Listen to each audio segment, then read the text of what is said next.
Emily of New Moon by L.M. Montgomery. Chapter 7. The Book of Yesterday. That first Saturday and Sunday at New Moon always stood out in Emily's memory as a very wonderful time, so crowded was it with new and generally delightful impressions.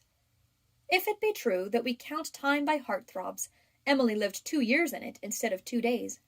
Everything was fascinating, from the moment she came down the long polished staircase into the square hall that was filled with the soft rosy light coming through the red glass panes of the front door. Emily gazed through the panes delightedly. What a strange, fascinating red world she beheld, with a weird red sky that looked, she thought, as if it belonged to the Day of Judgment.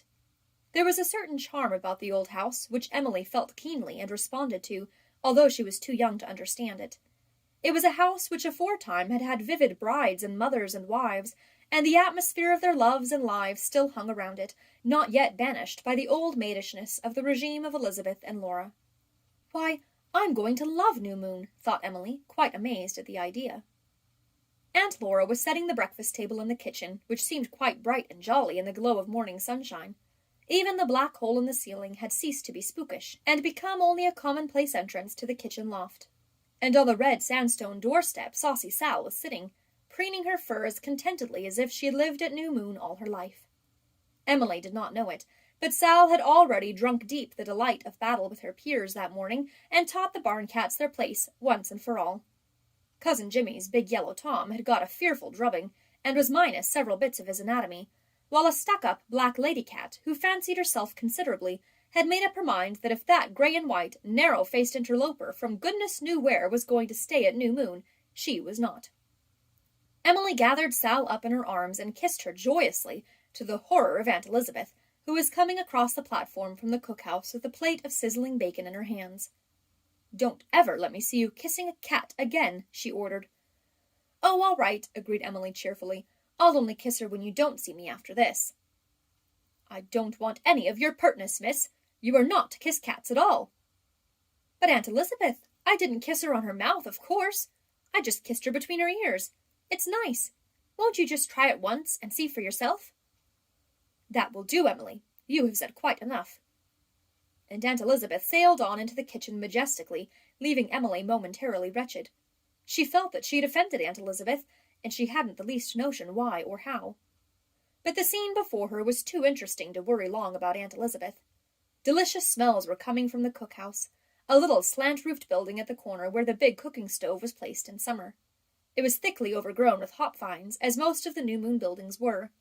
To the right was the new orchard, very wonderful now in blossom, but a rather commonplace spot after all, since Cousin Jimmy cultivated it in most up-to-date fashion, and had grain growing in the wide spaces between the straight rows of trees that looked all alike.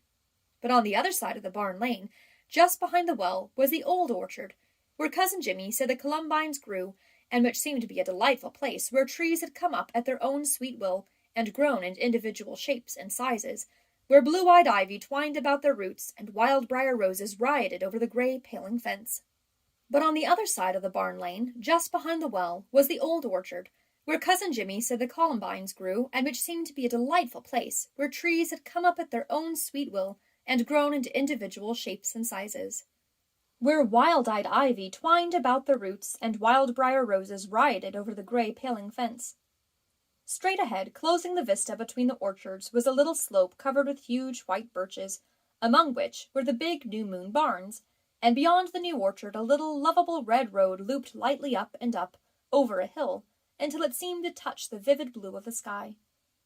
Cousin Jimmy came down from the barns, carrying brimming pails of milk, and Emily ran with him to the dairy behind the cookhouse.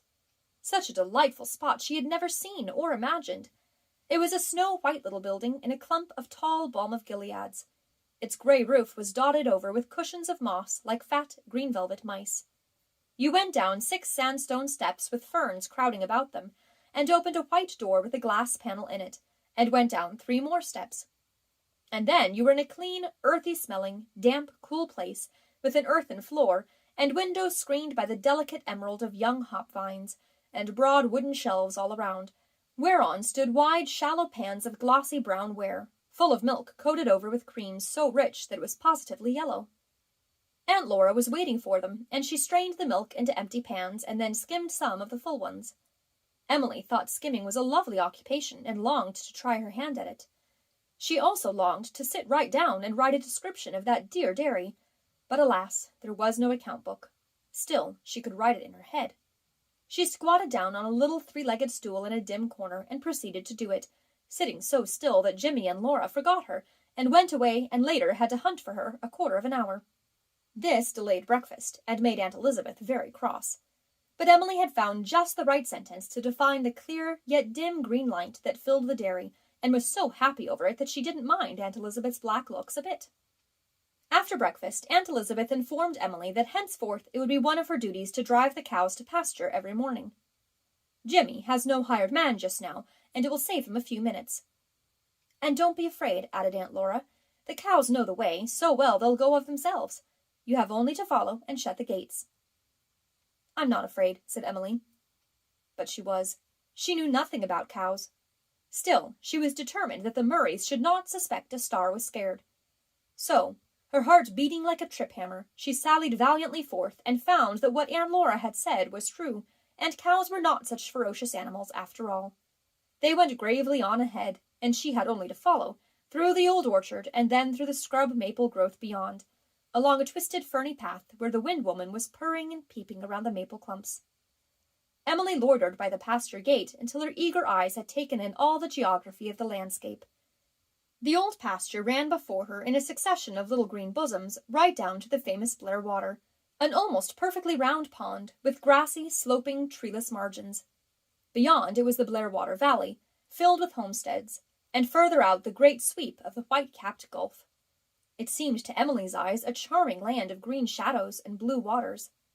Down in one corner of the pasture, walled off by an old stone dike, was the little private graveyard where the dead and gone Murrays were buried. Emily wanted to go and explore it, but was afraid to trust herself in the pasture. I'll go as soon as I get better acquainted with the cows, she resolved. Off to the right, on the crest of a steep little hill, covered with young birches and firs, was a house that puzzled and intrigued Emily. It was grey and weather-worn, but it didn't look old. It had never been finished. The roof was shingled, but the sides were not, and the windows were boarded over. Why had it never been finished? And it was meant to be such a pretty little house, a house you could love, a house where there would be nice chairs and cozy fires and bookcases, and lovely, fat, purry cats and unexpected corners. Then and there she named it the Disappointed House, and many an hour thereafter did she spend finishing that house, furnishing it as it should be furnished, and inventing the proper people and animals to live in it. To the left of the pasture field was another house of a quite different type, a big old house, tangled over with vines, flat-roofed, with mansard windows, and a general air of indifference and neglect about it. A large, untidy lawn, overgrown with unpruned shrubs and trees, straggled right down to the pond, where enormous willows drooped over the water. Emily decided that she would ask Cousin Jimmy about these houses when she got a good chance. She felt that before she went back she must slip along the pasture fence and explore a certain path which she saw entering the grove of spruce and maple further down. She did, and found that it led straight into fairyland, along the bank of a wide, lovely brook, a wild, dear little path, with lady ferns beckoning and blowing along it, the shyest of elfin June bells under the firs, and little whims of loveliness at every curve. She breathed in the tang of fir balsam, and saw the shimmer of gossamers high up in the boughs, and everywhere the frolic of elfin lights and shadows. Here and there the young maple branches interlaced, as if to make a screen for dryad faces. Emily knew all about dryads, thanks to her father, and the great sheets of moss under the trees were meat for Titania's couch. "This is one of the places where dreams grow," said Emily happily. She wished the path might go on forever, but presently it veered away from the brook, and when she had scrambled over a mossy old board fence, she found herself in the front garden of New Moon, where Cousin Jimmy was pruning some spirea bushes. "Oh, Cousin Jimmy, I've found the dearest little road," said Emily breathlessly. "Coming up through Lofty John's bush?" "Isn't it our bush?" asked Emily, rather disappointed. "No, but it ought to be. 50 years ago Uncle Archibald sold that jog of land to Lofty John's father, old Mike Sullivan. He built a little house down near the pond and lived there till he quarreled with Uncle Archibald, which wasn't long, of course. Then he moved his house across the road, and Lofty John lives there now. Elizabeth has tried to buy the land back from him. She's offered him far more than it's worth, but Lofty John won't sell. Just for spite, seeing that he has a good farm of his own, and this piece isn't much good to him.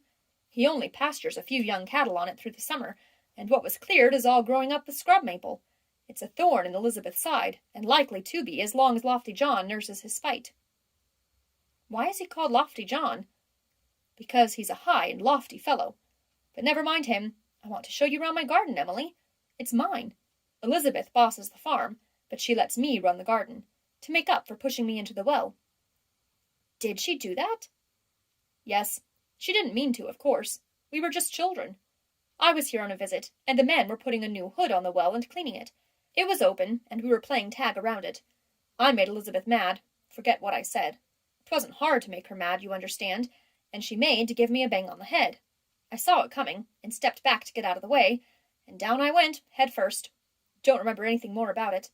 There was nothing but mud at the bottom, but my head struck the stones at the side. I was took up for dead, my head all cut up.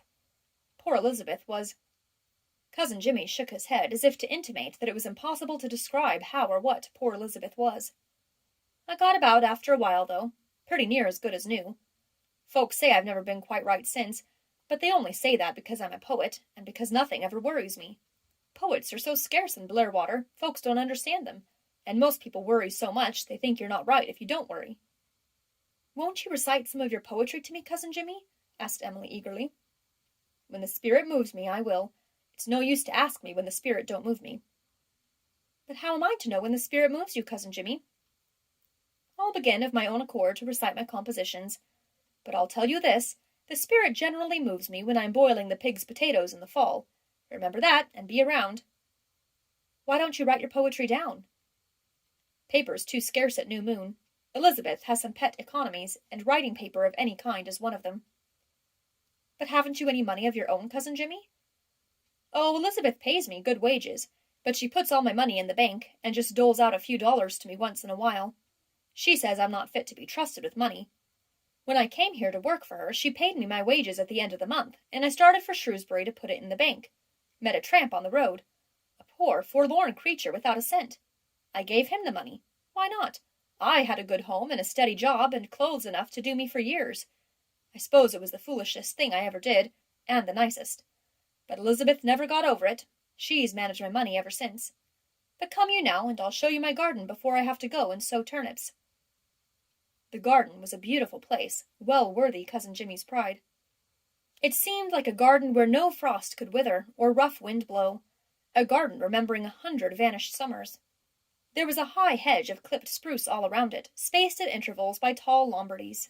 The north side was closed in by a thick grove of spruce, against which a long row of peonies grew, their great red blossoms splendid against its darkness. One big spruce grew in the center of the garden, and underneath it was a stone bench, made of flat, shore stones worn smooth by long polish of wind and wave. In the southeast corner was an enormous clump of lilacs, trimmed into the semblance of one large, drooping-boughed tree, gloried over with purple. An old summer house, covered with vines, filled the southwest corner, and in the northwest corner there was a sundial of grey stone, placed just where the broad red walk that was bordered with striped grass, and picked out with pink conches, ran off into Lofty John's bush.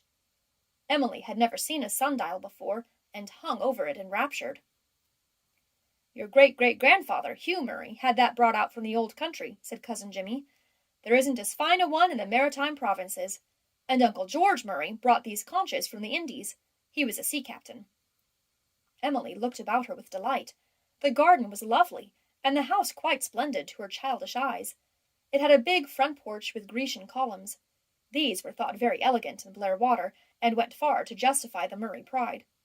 A schoolmaster had said they gave the house a classical air. To be sure, the classical effect was just now rather smothered in hop vines that rioted over the whole porch, and hung in pale green festoons above the rows of potted scarlet geraniums that flanked the steps. Emily's heart swelled with pride. It's a noble house, she said. And what about my garden? Demanded Cousin Jimmy jealously. It's fit for a queen, said Emily, gravely and sincerely.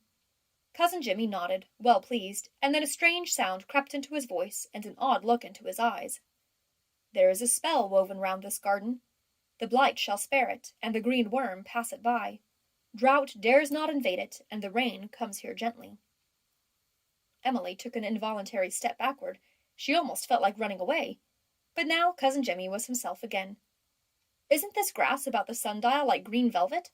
I've taken some pains with it, I can tell you. You make yourself at home in this garden. Cousin Jimmy made a splendid gesture. I confer the freedom of it upon you. Good luck to you, and may you find the lost diamond. The lost diamond, said Emily wonderingly. What fascinating thing was this? Never hear the story? I'll tell it tomorrow. Sunday's lazy day at new moon. I must get off to my turnips now, or I'll have Elizabeth out looking at me. She won't say anything, she'll just look. Ever seen the real Murray look? I guess I saw it when Aunt Ruth pulled me out from under the table, said Emily ruefully. No, that was the Ruth Dutton look, spite and malice, and all uncharitableness. I hate Ruth Dutton. She laughs at my poetry. Not that she ever hears any of it. The spirit never moves when Ruth is around. Dunno where they got her. Elizabeth is a crank, but she's sound as a nut, and Laura is a saint. But Ruth's worm-eaten. As for the Murray look, you'll know it when you see it. It's as well known as the Murray pride. We're a darn queer lot, but we're the finest people ever happened. I'll tell you all about us tomorrow. Cousin Jimmy kept his promise while the aunts were away at church. It had been decided in family conclave that Emily was not to go to church that day. She has nothing suitable to wear, said Aunt Elizabeth. By next Sunday we will have her white dress ready. Emily was disappointed that she was not to go to church. She had always found church very interesting on the rare occasions when she got there. It had been too far at Maywood for her father to walk, but sometimes Ellen Green's brother had taken her and Ellen. Do you think, Aunt Elizabeth, she said wistfully, that God would be much offended if I wore my black dress to church? Of course it's cheap. I think Ellen Green paid for it herself, but it covers me all up. Little girls who do not understand things should hold their tongues, said Aunt Elizabeth. I do not choose that Blairwater people should see my niece in such a dress as that wretched black merino. And if Ellen Green paid for it, we must repay her. You should have told us that before we came away from Maywood. No, you are not going to church today. You can wear the black dress to school tomorrow. We can cover it up with an apron. Emily resigned herself with a sigh of disappointment to staying home, but it was very pleasant after all. Cousin Jimmy took her for a walk to the pond, showed her the graveyard, and opened the book of yesterday for her. Why are all the Murrays buried here? Asked Emily. Is it really because they are too good to be buried with common people? No, pussy. We don't carry our pride as far as that. When old Hugh Murray settled at New Moon, there was nothing much but woods for miles, and no graveyards nearer than Charlottetown. That's why the old Murrays were buried here, and later on we kept it up, because we wanted to lie with our own, here on the green banks of the old Blairwater. That sounds like a line out of a poem, Cousin Jimmy, said Emily. So it is, out of one of my poems. I kind of like the idea of exclusive burying ground like this, said Emily decidedly, looking around her approvingly at the velvet grass sloping down to the fairy blue pond, the neat walks, the well-kept graves. Cousin Jimmy chuckled. And yet they say you ain't a Murray, he said. Murray and Bird and Star, and a dash of Shipley to boot, or Cousin Jimmy Murray is much mistaken. Shipley? Yes, Hugh Murray's wife. Your great-great-grandmother was a Shipley, an Englishwoman. Ever hear of how the Murrays came to New Moon? No. They were bound for Quebec, hadn't any notion of coming to PEI.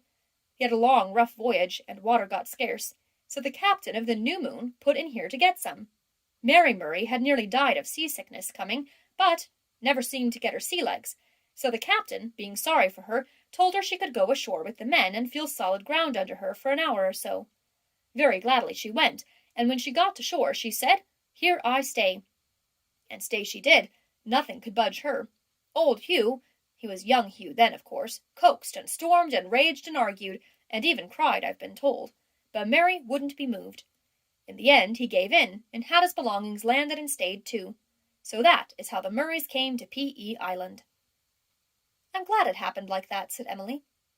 So was old Hugh in the long run, and yet it rankled, Emily. It rankled. He never forgave his wife with the whole heart.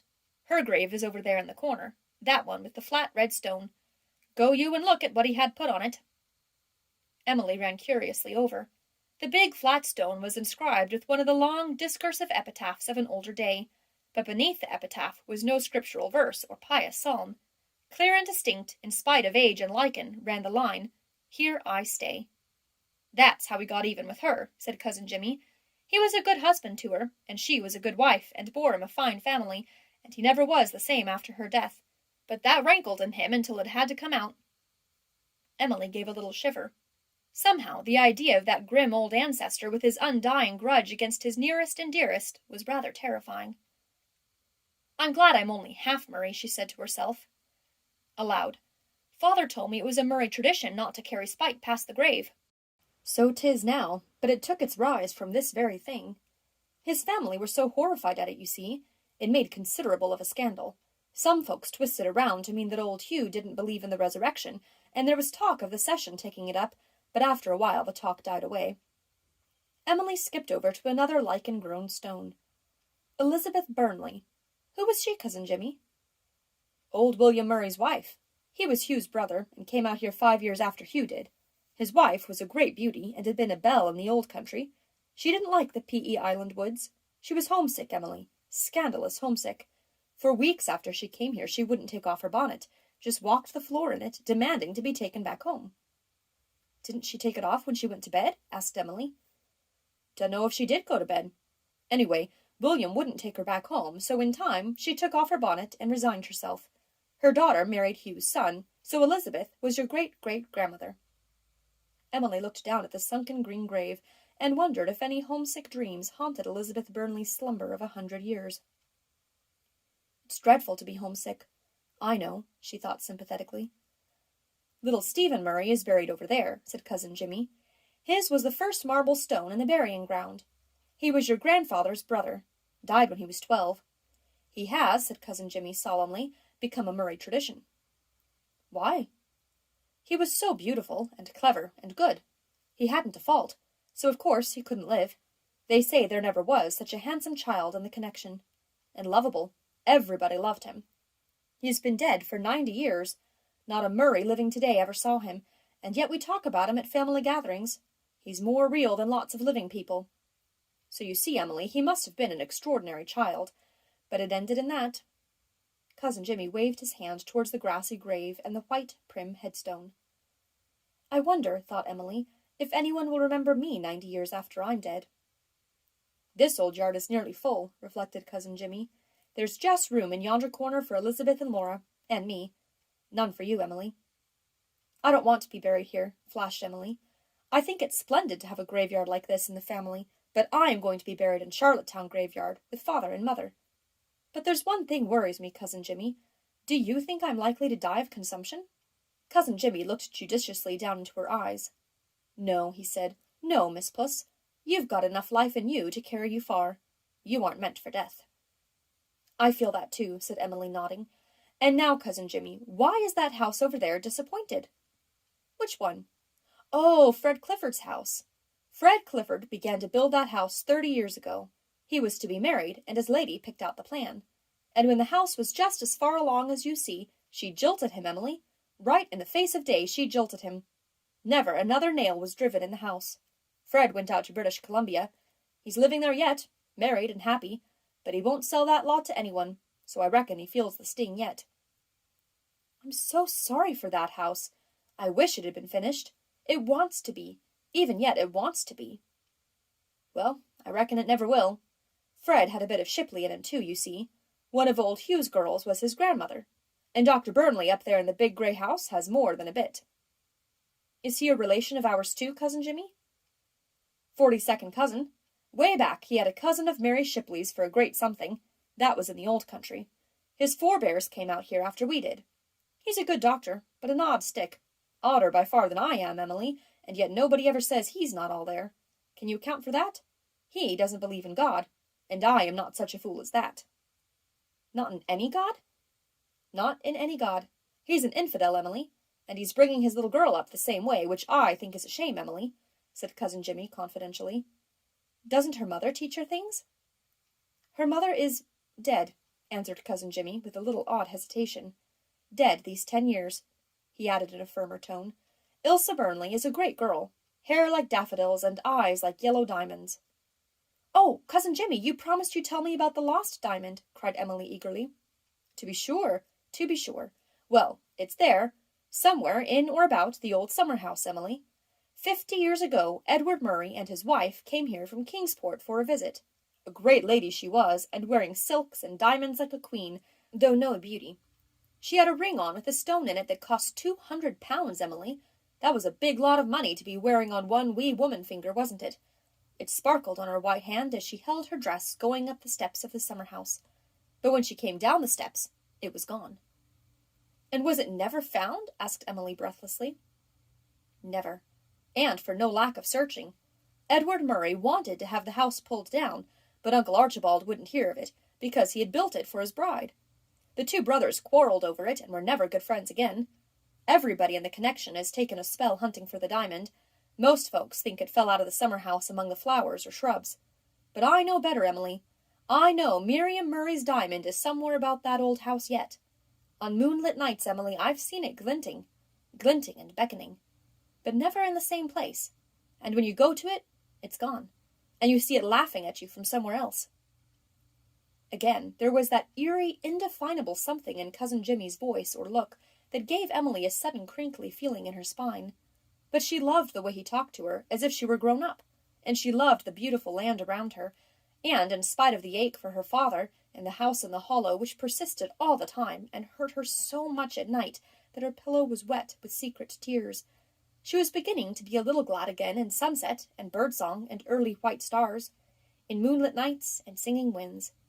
She knew life was going to be wonderful here, wonderful and interesting, what with outdoor cookhouses and cream-girdled dairies and pond paths and sundials and lost diamonds and disappointed houses and men who didn't believe in any god, not even Ellen Green's God.